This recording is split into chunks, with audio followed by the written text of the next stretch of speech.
이재명 대통령과 정원호 서울시장 후보는 2014년 민선 6기의 출범에 따라 재선 성남시장과 조선 성동구청장으로 처음 만나게 됩니다.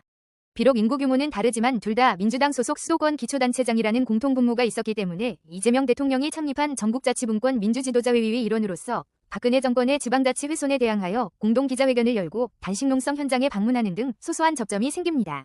정원호 본인의 회고에 따르면 이재명은 이때부터 정원호가 잘한 사업이 있으면 아낌없이 칭찬을 해주었다고 합니다. 시간이 흘러 2019년 이재명 당시 경기도지사가 공직선거법 항소심에서 당선 무효형을 선고받아 위기에 내몰렸을 때 정원호는 경기도지사 이재명 지키기 범국민대책위원회의 발기인으로 활동하며 다른 지자체장들과 함께 대법원에 무죄 탄원서를 제출했고 특히 서울지역구청장 중에서는 정원호가 가장 먼저 탄원서 서명에 동참했습니다.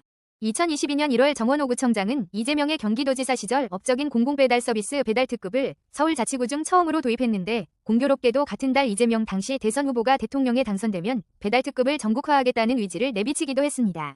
동년 7월 본격적으로 서비스를 시작한 성동구 배달특급은 1년 만에 누적 매출액이 9억 원을 돌파하는 등 큰 성과를 보였고 훗날 정원호는 이를 필요성과 효과가 검증된 이재명표 정책을 성공적으로 벤치마킹한 사례라 회고한 바 있습니다.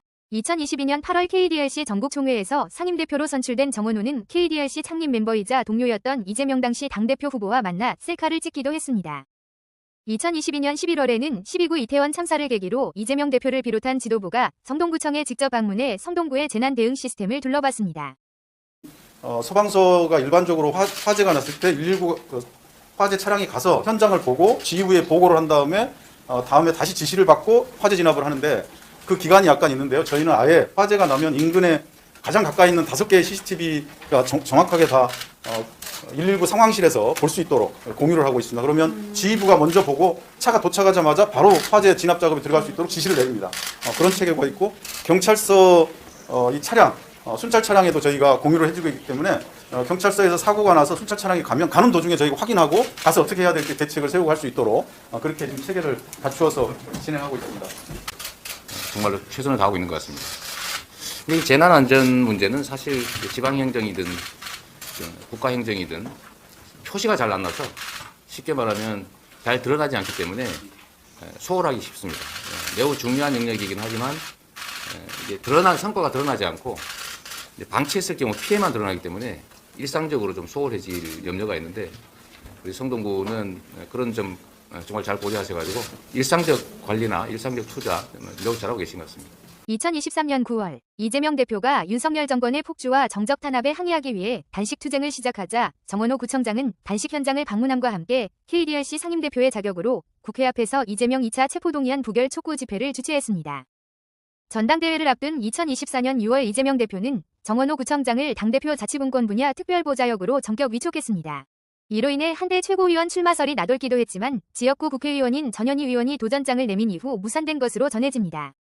근데 어느 날 무슨 얘기를 한참 하다가 야, 진짜 정원호 구청장 일 참 잘해. 그래서 어떻게 잘합니까? 했더니 이번에 뭐뭐를 했는데 자세히 기억이 안 나는데 뭐뭐를 했는데 나도 이 양반 보면서 좀 보고 배우는 게 있어요. 그래서 그렇습니까? 라고 해서 제가 처음 인지를 했었어요. 우리 수도권에서 막 진짜 잘하는 단체장들 많아요. 내가 정원호 구청장이니까 진짜 잘해 내가 봐. 나도 한때 뭐 성남시장 때 살다 소리 듣긴 했는데 그때보다 더 잘하는 것 같아요. 윤석열 파면 후 대선 국면에 접어든 2025년 5월 이재명 후보는 각종 청년 공약을 발표했는데 그중에는 정원호 구청장이 2019년 3월부터 시행해온 청년 주거지원사업 성동한양 상생학사를 벤치마킹한 상생형 공공기숙사 공급도 포함되어 있었습니다. 이는 이재명 대통령이 당선 전에도 정원호의 행정성과에 관심이 많았음을 방증하는 정황입니다. 이재명 대통령 취임 이틀 만에 열린 첫 안전치안점검회의에서 정원호는 서울구청장 중 유일하게 현장에 배석하는 영예를 안게 됩니다.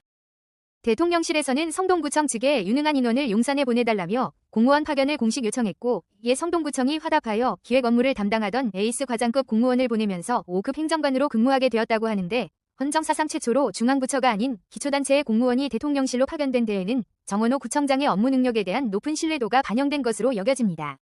2025년 11월 청와대 영빈관에서 이재명 대통령이 전국 기초단체장 초청 국정간담회 겸 오찬을 직접 주재했을 때에는 정원호 구청장이 이재명 대통령 김민석 국무총리 등과 함께 헤드테이블에 배석하여 주목을 받기도 했습니다.